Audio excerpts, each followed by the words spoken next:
جو اسٹیٹسیبل development sustainable جو کہ سسٹینیبل ڈیولپمنٹ رپورٹ 2021 میں شائع ہوئی، پاکستان کے 129واں نمبر، انڈیا 120 اور بنگلہ دیش 109۔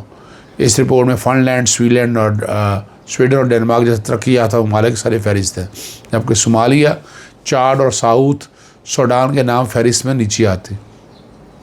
ریاست کی سلامتی کو خطرے یعنی جو سیکیورٹی کے خطرات کی درجہ بندی میں پاکستان کا 27واں نمبر ہے۔ کہاں ہے یہ؟ بنگلہ دیش 37 اور انڈیا 62 نمبر ہے۔ اس درجہ بندی میں سر فہرست افغانستان، لیبیا اور مالی ہیں، جبکہ سب سے نیچے سنگاپور، پرتگال اور سلوینیا کے نام آتے ہیں۔ پائیدار استحکام کا اگر موازنہ کیا جائے، تاریخ دان، علوم سیاست اور سماجیات کے ماہرین کے سامنے یہ بڑا سوال ہے کہ تینوں معلوم ممالک کی تاریخ ایک جیسی ہے، تینوں ایک ہی محکوم ریاست کے حصے تھے جس سے آزاد ہوئے۔ دی گلوبل اکانومی کے نام سے معروف ویب سائٹ کے 200 ممالک کے سیاسی استحکام کے انڈیکس کے مطابق، میں پہلے ہی بتایا تھا، پاکستان 184ویں نمبر پر ہے، انڈیا 159 پہ اور بنگلہ دیش 161 پہ ہے۔ کیا نظام بدل چکے؟ جنوبی ایشیا کے دیگر ممالک کی نسبت بنگلہ دیش نے اب تک کے حالات میں اقتصادی میدان میں سب سے بہتر کارکردگی کا مظاہرہ کی، تاہم اس کی اپنی سیاسی عدم استحکام کی تاریخ ایک پاکستان سے علیحدگی کے باوجود فوجی مداخلت کے حوالے سے زیادہ مختلف رہی۔ انڈیا میں اگرچہ جمہوریت کا فروغ ملا، لیکن اس کی معیشت اور غربت میں کمی پر کوئی خاطر خواہ مثبت اثر دکھائی نہیں دیتا۔ پاکستان کی معروف تاریخ دان اور امریکہ میں نفٹس یونیورسٹی میں تاریخ کی پروفیسر ڈاکٹر عائشہ جلال اپنی کتاب democracy and authoritarianism in South Asia میں لکھتی ہے کہ انڈیا کو ورثے میں 9 آبادی ریاستی دور کی مضبوط مرکزی حکومت اور ایک صنعتی ڈھانچہ ملا، جو اپنی تمام تر کمزوریوں کے باوجود ان خطوں میں زیادہ ترقی پذیر تھا جو پاکستان کا حصہ بنے۔ اس تاریخ فرق کے باوجود انڈیا، پاکستان اور بعد میں بننے والے بنگلہ دیش کی سیاسی تاریخ کی کچھ زیادہ مختلف سمتیں متعین نہیں کر سکی۔ اب 3 ممالک، 3 ماہرین، ان تینوں ممالک سے آزاد تحقیق اور دانشوروں سے چند سوالات کیے گئے۔ پاکستان کی ڈاکٹر عائشہ جلال امریکہ میں اس وقت تاریخ کی پروفیسر ہے۔ بنگلہ دیش میں رکھنے والے پروفیسر علی ریاض، جو امریکہ کے ایلمنائی اسٹیٹ یونیورسٹی میں علوم سیاست کے پروفیسر اور نان ریزیڈنٹ سینئر فیلو ہیں، اور اپنے انڈیا کے اکار پٹیل، ایمنسٹی انٹرنیشنل انڈیا کے سابق سربراہ اور انڈیا میں انتہا پسندی پر محقق اور prize of the movie year کے مصنف ہیں۔ 1971 کی جنگ کے بعد اب جو سوال اٹھائے گئے ہیں اس کا جواب میں کوشش کرتا دیتا ہوں۔ 1971 کی جنگ کے بعد مشرقی پاکستان کے بعد بنگلہ دیش بنتے اس وقت اقتصادی حالت مغربی پاکستان کی اقتصادی حالت سے بہتر نہیں لگتی۔ پھر ایسا کیا ہوا کہ آج بنگلہ دیش کی معیشت پاکستان سے بہتر ہوگی اور GDP فی کس آمدنی کے لحاظ سے انڈیا سے بہت بہتر ہوگی؟ اب عائشہ جلال نے جو اس پہ کہا ہے کہ اس معاملے پاکستان، مشرقی پاکستان اور مغربی پاکستان میں لینڈ ریفارم زیادہ بہتر اور مؤثر تھی۔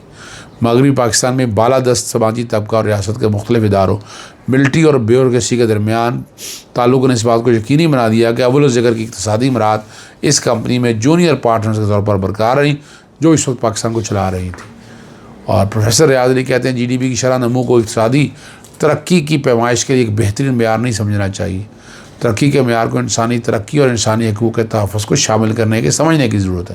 فوجی اور سول رہنماؤں کے درمیان طاقت کی کشمکش اور ان دونوں کے بین الاقوامی امداد دینے والے اداروں پر انحصار نے ان ملک کی پالیسیوں میں تبدیلی کی کوشش کی۔ اکار پٹیل کہتے ہیں بنگلہ دیش نے اپنی معیشت میں مینوفیکچرنگ کے حصے میں اضافہ کیا، یہ ایک اہم بات ہے کیونکہ اس سیکٹر میں بہت سارے لوگوں کو ایسا روزگار ملتا ہے جس سے زیادہ ہنر کی ضرورت نہیں ہوتی۔ یہ دیکھ لیں آپ، سیکیورٹی ریاست پہ پاکستان کو ہمیشہ سیکیورٹی ریاست کے طور پر سوچا گیا، جس کے نتیجے میں وہاں سیکیورٹی اسٹیبلشمنٹ کی ضرورت سے زیادہ طاقتور ہوگی، یعنی فوجی بالادستی ہوگی۔ لیکن بنگلہ دیش میں اس کی آزادی بخش شیخ مجیب جیسے مضبوط سویلین سیاسی قیادت کے باوجود فوجی بالادستی کیسے پیدا ہوگی؟ ڈاکٹر اشلاق اس کی وجہ یہ تو یہ ہے کہ بنگلہ دیش کی فوج کی اپنی نوعیت ہے، جس میں کچھ ایسے افراد بھی تھے جنہوں نے آزادی کی جنگ میں شرکت کی اور کچھ نہیں کی تھی۔ پروفیسر ریاض کہتے ہیں سویلین قیادت کی مضبوطی اپنے تئیں فوجی مداخلت کو روکنے کی ضمانت نہیں ہوتی۔ اصل بات تو یہ ہے کہ عادت ان اداروں کی نوعیت کیا ہے جو فوجی مداخلت کو روکنے کی صلاحیت رکھتے ہیں۔ سویلین لیڈروں کا درجہ بدرجہ آمرانہ طرز حکمرانی اتھارٹیزم کی سمت بڑھنے کی وجہ سے بنگلہ دیش میں فوجی مداخلت کی گنجائش پیدا ہوئی جو سن 1990 تک جاری رہی۔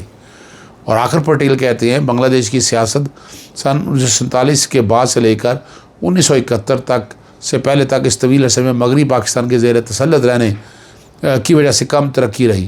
فوج اس ریاست کا سب سے زیادہ ترقی یافتہ ادارہ تھا۔ اس کی قیادت نے جو فیصلہ کیا پوری ریاست پر قبضہ کر لیا۔ انڈیا بھی چین سے کسی حد تک پاکستان سے اپنی سلامتی کے لیے خطرہ محسوس ہوتا ہے، پھر فوجی مداخلت کیوں نہیں بنی؟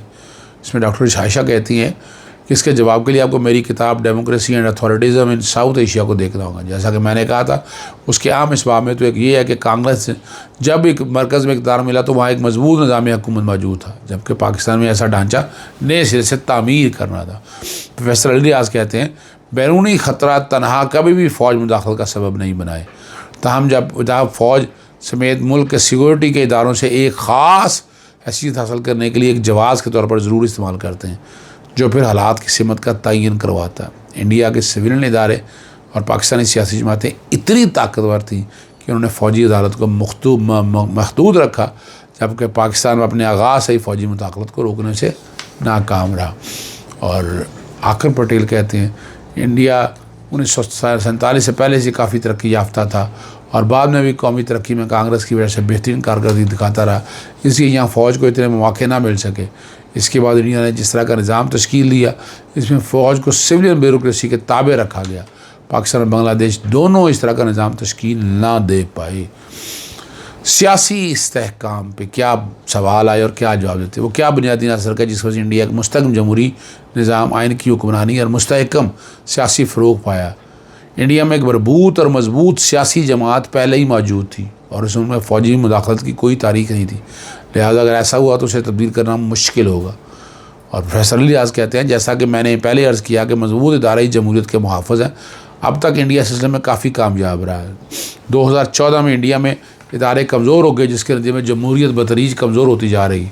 اب انڈیا کو ایک منتخب عملیت کے طور پر بیان کیا جا سکتا ہے۔ اور آخر پٹیل کہتے ہیں انڈیا میں 3 دہائیوں تک کانگریس کے طویل اقتدار میں رہنے اور اس کے اندرونی قیادت کے استحکام کی وجہ سے آئین جمہوریت مضبوط ہوئی، اگرچہ اقتصادی اور دیگر میدانیوں کی کارکردگی تنقید کی جا سکتی ہے، تاہم سیاسی حالات سے معاملات کافی حد تک بہتر طور پر چلائے گئے۔